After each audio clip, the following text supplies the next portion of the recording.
The keys to classroom assessment quality that we help teachers master in our work at the Assessment Training Institute hold that teachers learn to satisfy two stringent requirements. First of all, we want them to learn to gather accurate information about student learning so that we have dependable evidence available to inform the key decisions that hang in the balance. Secondly, we want them to learn how to use the assessment process and its results not merely to monitor student learning and grade it, but to support that learning. Now, in order to help them learn to satisfy those two requirements, we've identified and built our programs around what we call 5 keys to quality, and they're represented in this graphic. First of all, on the gather accurate evidence side, we need to start with a clear answer to the question, why are we assessing? That is, in any particular assessment context, the teacher needs to have a clear sense of purpose. In addition, the teacher needs to start with a clear answer to the question, what is it by way of student achievement that needs to be assessed? We need clear learning targets. Once we have the context defined in terms of a clear sense of purpose and a clear learning target, then and only then can we design an assessment to fit into that context. Once we create that assessment and use it, then it will produce results for us. Now, from here we need to switch to the effective use side of our equation. We need to deliver those results into the hands of the intended user in a timely and an understandable way. And that requires effective communication, our key number 4. And then, in addition to that, the 5th quality control key for us is student involvement in the assessment process. During the learning, we advocate that students be involved in the assessment, record keeping, and communication process as an instructional intervention. And that connects to each of the other keys to quality in ways that I'll frame for you as we describe these keys in greater detail. So now, what I want you to understand is that these keys are universal. They're not merely those of the Assessment Training Institute. And furthermore, they're not negotiable. That is, I can't satisfy 3 out of the 5 or 4 out of the 5 and conduct a productive classroom assessment process. All 5 are absolutely required. So let me go into each of these in a bit more detail and describe what's involved here.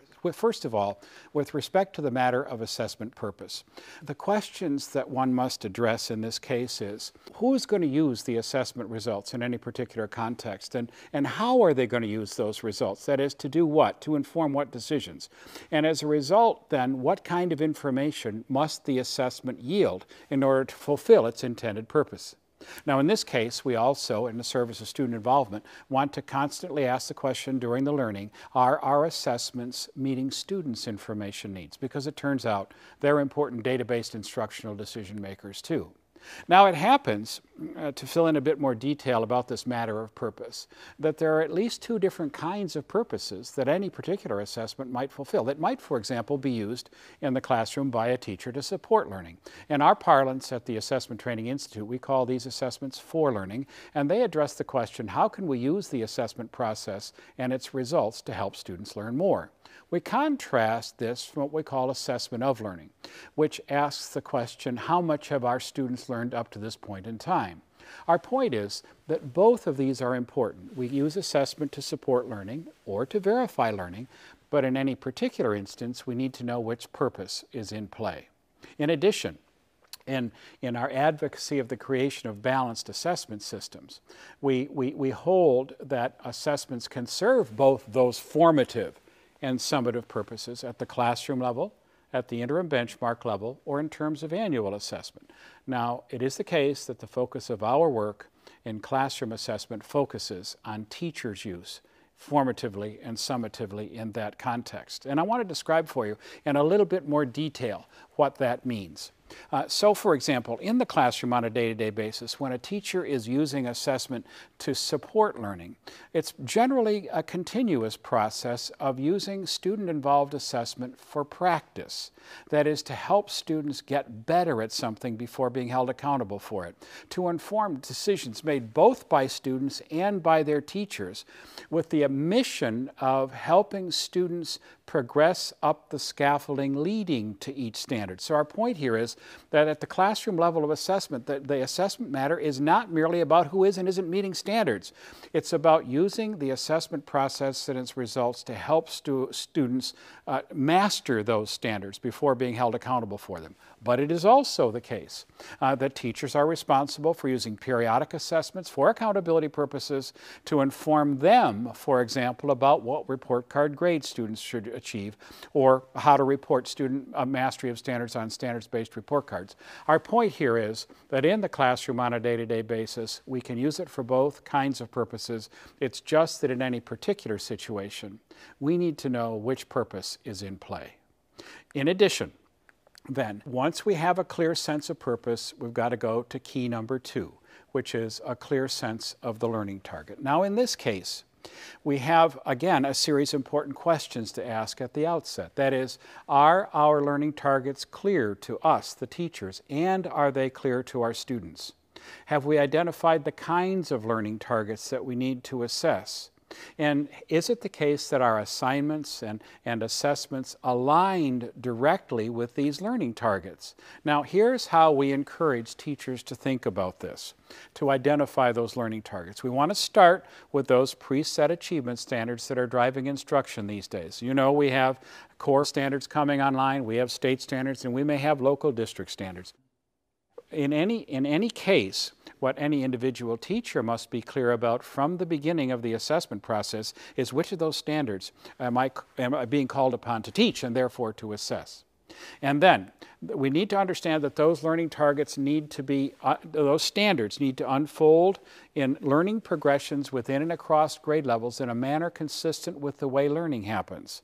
In addition, each of the standards then needs to be deconstructed into the scaffolding students will climb on their journey up the scaffolding leading to each standard. See, our point here is that it's virtually never the case that first students can't meet standards and then boom, all of a sudden they can. That's not what happens.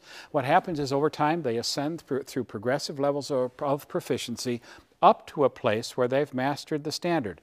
The classroom level of assessment used to support learning is about helping students to ascend the scaffolding. And in addition to that, we advocate and teach teachers how to transform those scaffolding level targets into student-friendly versions, which we are prepared to share with our students from the very beginning of the learning. We operate on the belief that students can hit any target that they can see and that holds still for them.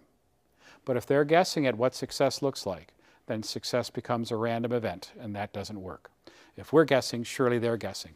Key number 2 is to be clear about the learning target. Answer the question, what needs to be learned and what needs to be assessed? Once I have a clear sense of the context, a clear purpose and a clear target, then and only then can I create a quality assessment. Now, in order to create a quality assessment, there are 4 very specific design features that the assessor needs to manage effectively. They are universal and they're not negotiable. They need, first of all, to be able to select a proper assessment method for that context. I'll say more about that in a minute. They need to build a sampling plan for gathering enough information to lead to a confident conclusion without wasting time gathering too much. They need to build the assessment out of high-quality items, tasks, and scoring rubrics. And understanding the attributes of quality ingredients is critical. And they need to understand the sources of bias that can distort results if they're not careful, and how to eliminate those sources of bias. If they satisfy those 4 design requirements, then they can gather dependable information. Violate any one of them, and we place students directly in harm's way due to the mismeasurement of their achievement. Now, I want to say a little bit more to you about this matter of selecting proper assessment methods. You know as well as I do that we have a variety of methodological sources at our disposal. We can use selected response modes of assessment, written response modes of assessment, performance assessment, assessment based on observation and professional judgment. And we add a 4th category that we call personal communication, where we gather evidence of student learning by talking to them. Obviously a prominent part of the classroom level of assessment. As we think about the methodological options that we have at our disposal, we have some what we call rules of engagement for how to use those methods. The first one is that these assessment methods are not interchangeable. You don't get to have a favorite and use it every time just because it's your favorite. if it's incapable of reflecting the target. These methods work differentially well with different kinds of learning targets, and a foundation of assessment literacy is to know what method to use when. Secondly, none of these assessment methods is inherently superior to the others. Each is a powerful tool in the hands of a competent user who knows when to use it. Each can also be a formula for disaster in the hands of an incompetent user. Each of these methods brings with it specific strengths and weaknesses, and a foundation of assessment literacy is to understand what those strengths and weaknesses are. If I satisfy these rules of engagement, we can gather good information. Now, remember that we're not gathering that information merely to spend a time a day. We're gathering it because there's someone up in that purposes bubble who needs access to that information to inform key instructional decisions. Now we've got to switch over to the effective use side of our equation. What we need is effective communication systems to deliver those results into the hands of the intended user in a timely and understandable way.